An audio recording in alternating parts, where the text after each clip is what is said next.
You said something that I thought was kind of interesting that Hezbollah was responsible for protecting Christian communities and villages from ISIS and Al-Nusra during this time, and I found that quite interesting because I think what I see a lot on social media is this idea that we will make Lebanon Christian again, that these Muslim invaders came in and destroyed Christianity in Lebanon.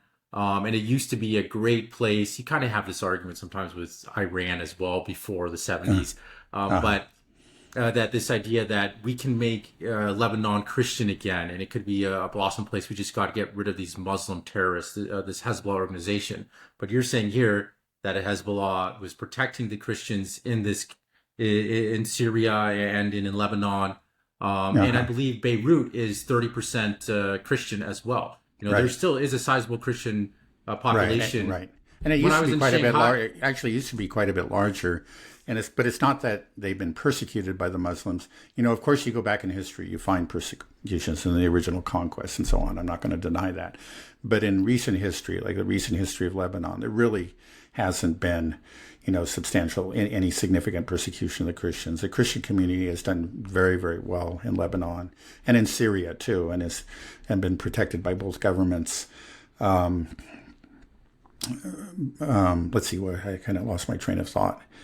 Um, yeah. Anyway, we'll just leave it at that. But yeah, well, it's a very disgusting tactic that is used, I think, to great effect on people in America. yeah, Especially within the Bible Belt here. This idea, like, yes, we need, these evil Muslims in Lebanon and Hezbollah, this evil Shiite organization, the persecuting Christians. We will help our Israeli brothers to destroy Hezbollah, and then we can bring Christianity back into the Middle East. It is a narrative that is pushed out hmm there pretty strongly by right, supporters of Israel, and it's a very disgusting one.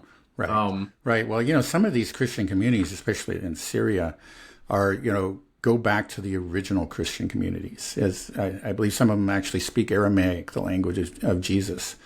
These are ancient. These are, if you care about the Christian faith and your fellow Christians, you should really care about these communities. And again, these communities have been protected by Assad. They have been protected by Hezbollah. They have been protected by the Lebanese government. And the Lebanese government is in good part Christian. I think the president is Christian. They have an unusual arrangement where certain offices are filled by a representative, of one community or another.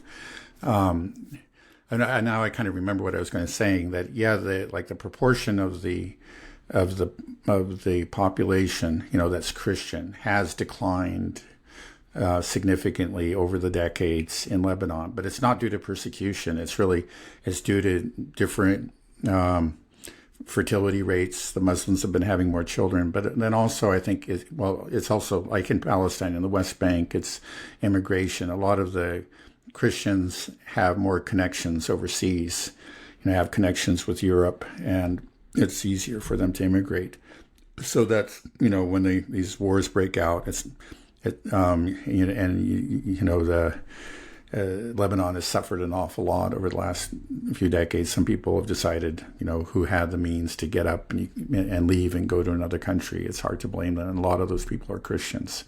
But right, it's not because, you won't find them say, yeah, because I was persecuted by my Muslim neighbors.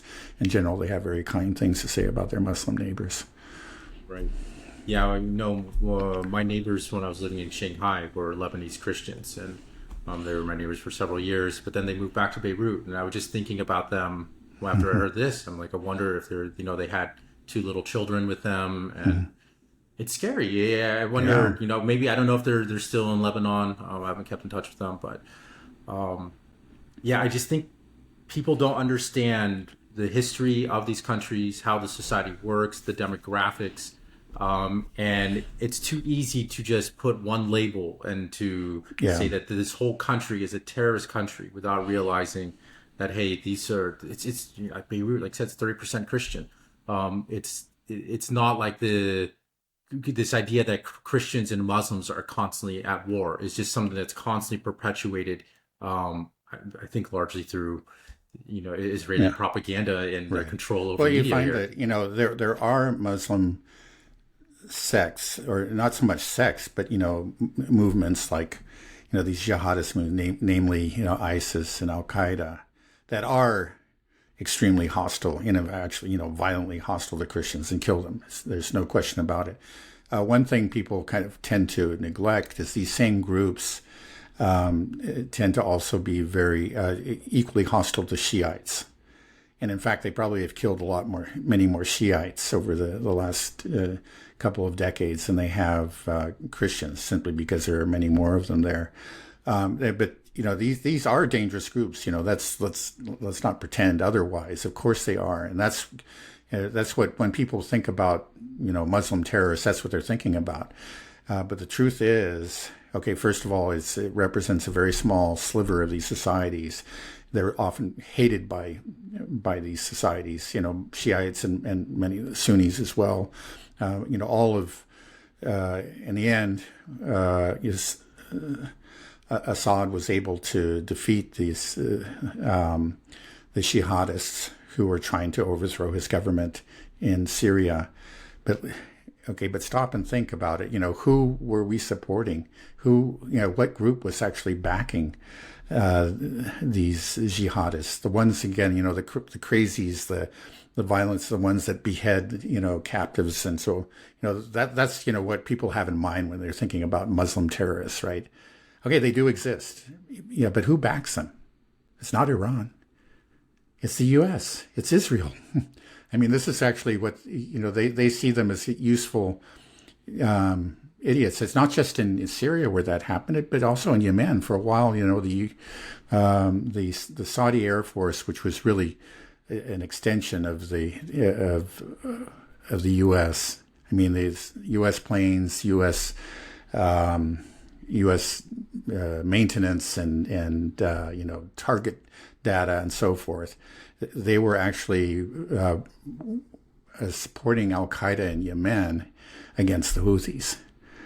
It's so crazy. Why does nobody know this? Why does nobody in the West know this? I feel like less than 1% of the population is aware of this. That's probably true. I mean, it comes out these bits of information will come out even in mainstream news sources, but it tends to be back page stuff, and you have to be just really paying very close attention to find out about it. And most people just don't pay that kind of attention. They don't have the time. They're lazy. They're comfortable in their opinions. They don't really want to think hard about these things.